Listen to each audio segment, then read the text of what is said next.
Daddy, why does the pretty lady always look so sad? 3-year-old Maya tugged at her father's worn sleeve as they stood in the hallway of Helix Technologies. Connor Mitchell paused mid-mop, his calloused hands stilling on the wooden handle. Through the glass wall, he watched the young CEO, Natalie Brennan, sitting alone in her office at 11 p.m., her shoulders rigid, her eyes fixed on nothing. "Sometimes, sweetheart," he whispered, kneeling to meet his daughter's curious gaze, "people carry heavy things we can't see." Connor had been the night janitor at Helix for 8 months. Each night, his mother watched Maya until his shift ended at dawn. It wasn't the life he'd imagined when he married Sarah, but after losing her to cancer 2 years ago, he'd learned that life reshapes itself in ways you never expect. His engineering degree gathered dust in a drawer. Medical bills had consumed everything, including his career. But Maya's laughter as she helped him clean the castle each night made even the hardest shifts bearable.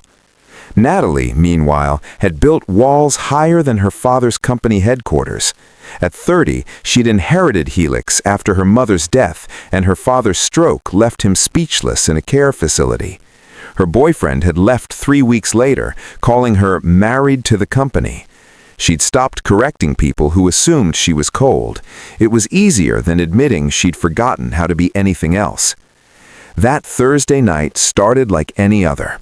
Connor was buffing the marble floors when the building's silence shattered with alarms. Emergency lights blazed. Through the chaos, he heard Natalie's voice, sharp with panic, echoing from the server room. "The entire European data center! It's cascading! We're losing everything!" Connor moved toward the commotion, Maya's small hand gripping his. Through the doorway, he saw Natalie surrounded by frantic technicians, her face pale as terminal screens flashed catastrophic failures. "The backup generators, they're feeding wrong voltage through the redundancy circuit," someone shouted. "It's frying the backup servers too." Connor's breath caught. He'd seen this exact scenario during his engineering days, a textbook cascade failure caused by a wiring error. $50 million in contracts, gone in minutes. But there was something else, something about the emergency panel layout. "Everyone step back," Natalie commanded, her voice cracking. "Just let me think." "Miss Brennan?" Connor stepped forward, his voice quiet but steady. The room fell silent. All eyes turned to the janitor holding his daughter's hand. "The main feed, it's pulling from the wrong transformer. Panel J7 near the loading dock. There's a manual override switch. It's been mislabeled since the renovation." Natalie stared at him. "Who are you?" "Connor Mitchell, ma'am. I clean here now." He swallowed hard. "But I remember the old blueprints, before they updated them wrong. That switch, flip it counterclockwise, then reset breaker 43. You have maybe 90 seconds. The lead technician scoffed. "That's insane. The janitor can't possibly." But Natalie was already running. Something in Connor's eyes, a depth of knowing, of loss survived, made her trust what her mind couldn't explain. She found panel J7, saw the faded label hidden behind years of repainting. Her hands shook as she followed his instructions exactly. The alarm stopped, the screen stabilized, the room exhaled as one.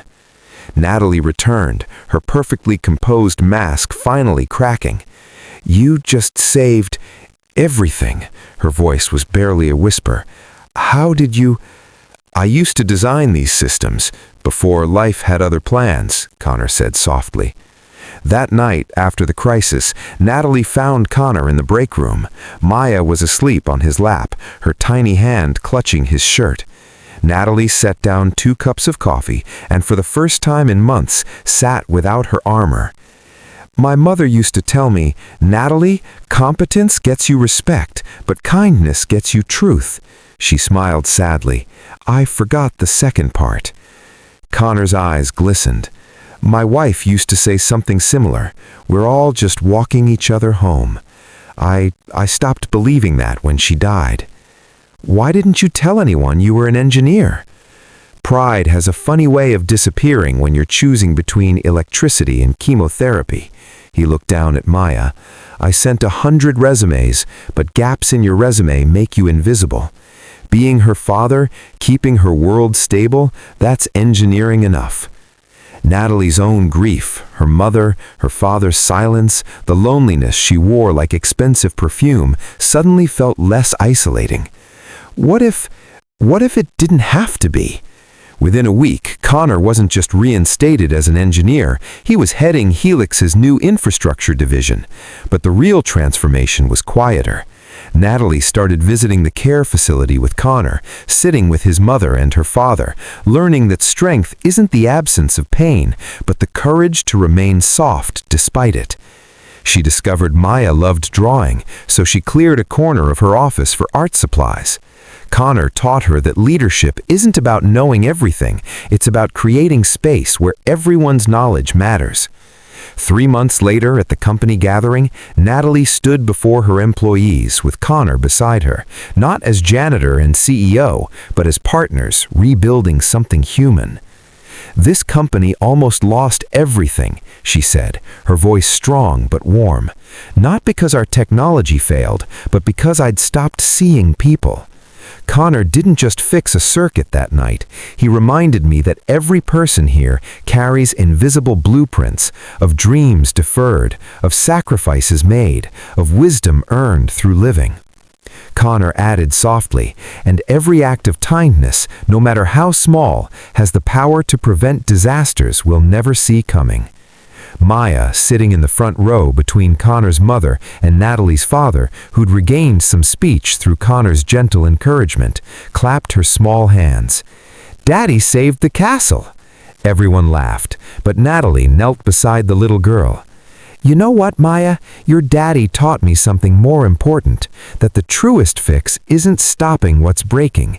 It's remembering we all need fixing sometimes, and kindness is the only tool that really matters."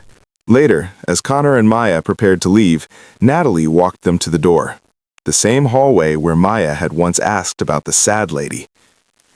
"Daddy?" Maya whispered, loud enough for Natalie to hear. "The pretty lady isn't sad anymore." Connor smiled, his eyes meeting Natalie's. "No, sweetheart. Sometimes people just need someone to see them. Really see them." Natalie crouched down, her voice tender. "And sometimes, Maya, a little girl asking the right question, that's the bravest kind of kindness." In a world that measures worth by titles and paychecks, we forget that wisdom wears many uniforms, and dignity isn't determined by job descriptions. Kindness isn't just about grand gestures, it's about pausing long enough to see the humanity in every person, recognizing that everyone we meet carries both hidden struggles and unexpected gifts. When we choose to honor both, we don't just prevent disasters, we build something far more valuable, a world where no one's brilliance is overlooked, no one's story is dismissed, and everyone gets to walk each other home. If this story touched your heart, please like, share, subscribe, and comment. Let's spread more stories of kindness and hope together.